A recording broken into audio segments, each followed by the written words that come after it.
Drones are a popular pastime, and the trend does not look like it's slowing down. APSU's Brandon Crosslin gives us a closer look at Austin Peay's very own drone club.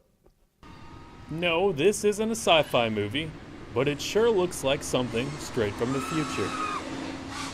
Meet Antoine Rollins and Michael Hunter, members of the Austin Peay Club for drone racing. Each month, they will set up obstacle courses that are down to the inch exactly the same as other collegiate drone racing competitors around the country. So go on the far end, come around, go through that gate over there. And as the guys will tell you, it isn't as easy as simply pressing buttons. Getting used to being in the goggles, the field of view, the depth perception, and the speed, and it's a lot of things. You're restricted to your imagination, essentially, and the distance. You can't go too far, but you learn and learn, and you can start doing essentially tricks, and yeah, it's really freeing being able to come out here and fly. Now, when piloting a drone, to be able to maneuver the course, it is all done just as if you yourself were along for the ride, in a first-person view. This is just one of the many challenges that goes into this high-flying hobby.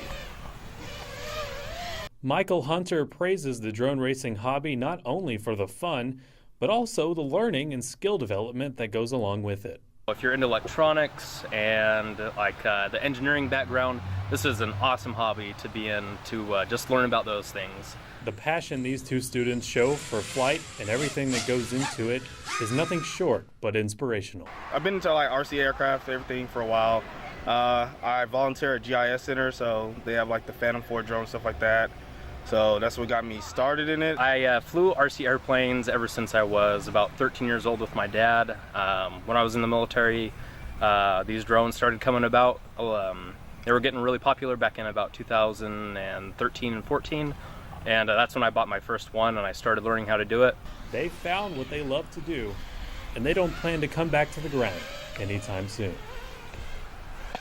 Well, maybe a little more practice. It's a lot harder than what you think, though. Brandon Crosslin, APSU-TV News.